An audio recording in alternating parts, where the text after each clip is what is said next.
नमस्ते। माँ और बेटे की एक दिलचस्प कहानी सुनने के लिए तैयार हो जाओ।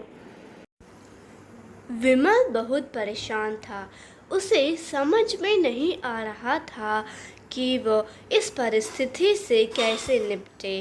वह अपनी माँ को बहुत चाहता था, किंतु उसकी पत्नी और बच्चे उसकी माँ से बहुत दूर भागते थे, क्योंकि उसकी माँ की एक आँख नहीं थी।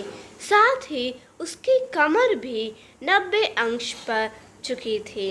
वैसे वह अपना काम सब खुद कर लेती है, किंतु फिर भी वो उसकी पत्नी और बच्चों के लिए हमेशा खटकती है। दादी, आप ऊपर के कमरे में जाओ, मेरे दोस्त आ रहे हैं। विमल के बेटे अखिल ने बड़े बेरुखी से कहा।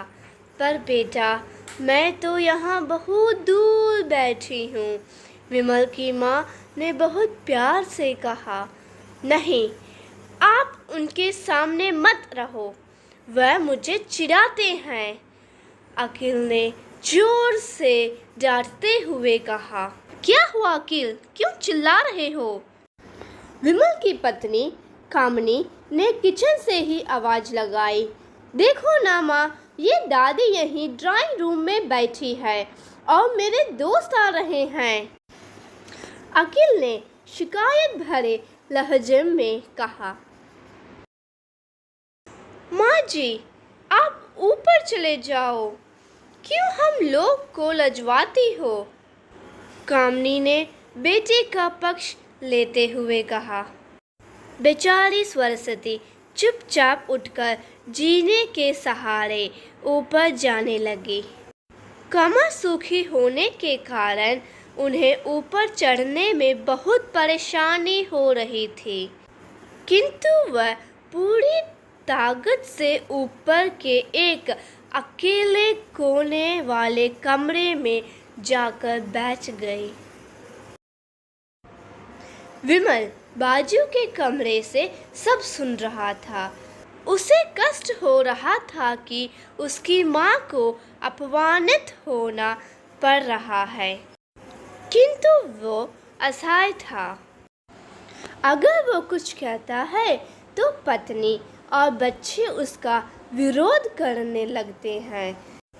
दूसरे उनके तर्क भी सही लगते हैं, क्योंकि वह एक प्रशासनिक अधिकारी था। उसका सामाजिक स्तर बहुत ऊंचा था।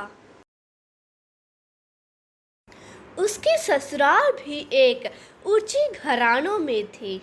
अंत वह चुपचाप इस तरह हर दिन अपनी माँ को अपमानित होते देखते रहता था। रात को विमल की पत्नी ने कहा, देखो जी, अब कुछ करो, कल कलेक्टर साहब की पत्नी आई थी। माँ जी अपनी देशी धुनधारा में उनसे मिली। मुझे बहुत शर्म आ रही थी बताते हुए कि यह मेरी सास है। मैंने कह दिया कि दूर की रिश्तेदार है, इलाज करवाने आई है। विमल को रोना आ गया, किंतु फिर भी वह चुप रहा। उसे समझ में नहीं आ रहा था कि वह क्या करे।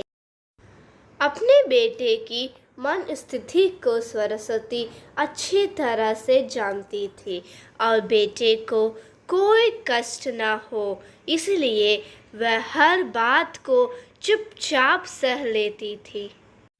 विमल बहुत उदास रहने लगा।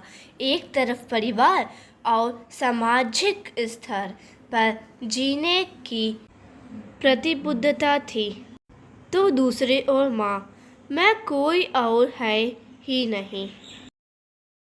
वह दौड़ता गया और माँ सरस्वती के कदमों से लिपट गया। माँ, मेरा अपराध अक्षम्य है। मैं जानबूझकर चुपचाप रहा। आपका अपमान करवाता रहा। उस घर में मेरे साथ रहेंगी और कोई नहीं।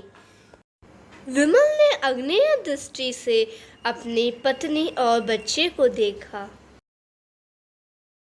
को भी बहुत पश्चाताप हो रहा था, किंतु उसकी हिम्मत नहीं हो रही थी कि वह सरस्वती से आंख मिलाए।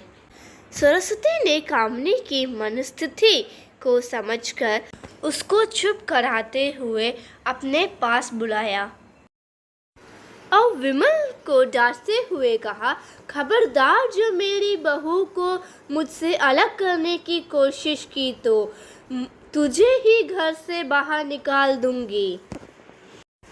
कामिनी और बच्चों ने सरस्वती के पैर पकड़ते हुए अपने व्यवहार पर माफ़ी मांगी और माँ के हद ने सबको माफ़ कर दिया।